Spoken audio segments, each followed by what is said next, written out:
This sculpture on my mantle here in my living room is the Centcom Memorial sculpture. I did this a few years ago as a study before I did the life-size sculptures for the Centcom Memorial.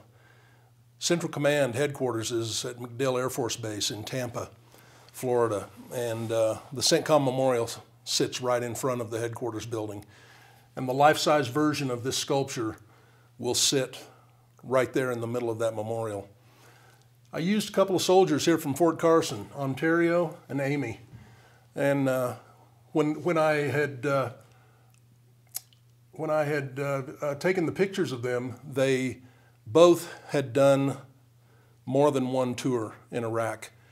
And so I thought how appropriate it was that real soldiers whose boots had been in the sand over there were the models for this sculpture.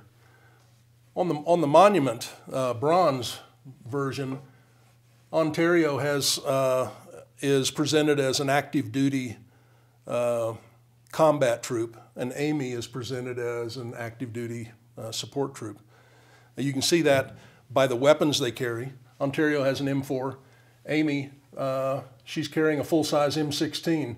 And interestingly enough, she was a little bitty thing, and the sling that she uses to carry that M16 was a 50 caliber machine gun sling, and it was really big, but it was really comfortable for her, so that's the way it was.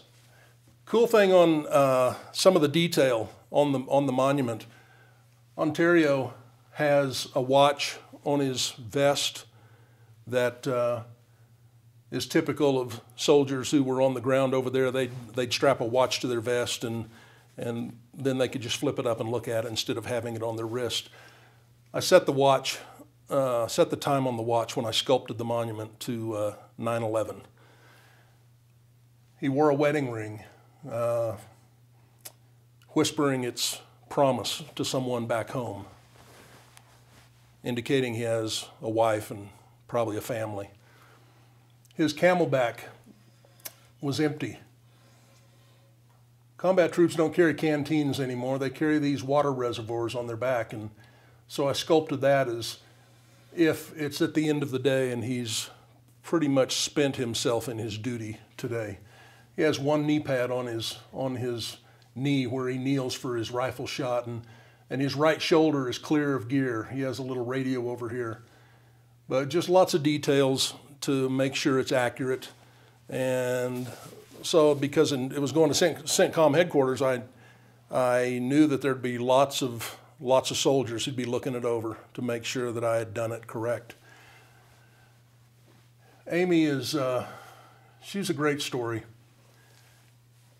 She was an Arabic interpreter, and she was fluent in Arabic and assigned to a special forces group. And on her first tour in Iraq, she met and fell in love with Aaron, a special forces soldier. After her time over there was completed, she came back home, and unfortunately Aaron never did. So she was telling me this story, and I said, you know what? I said, in the sculpture at Centcom, I'm going to put Aaron's picture. I'm going to etch it in bronze, and we're going to put it right inside the liner of your helmet, like many soldiers might carry pictures of their families. I told her, I said, I'm going to put Aaron's picture right in there.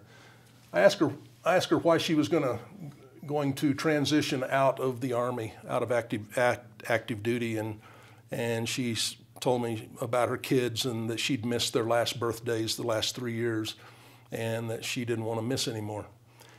So I said, I'm going to put pictures of your kids in your helmet too. So if you go to Central Command and you go visit this sculpture, look in Amy's helmet. There's a picture of Aaron, a good American, and there's a picture of Amy's 2 kids.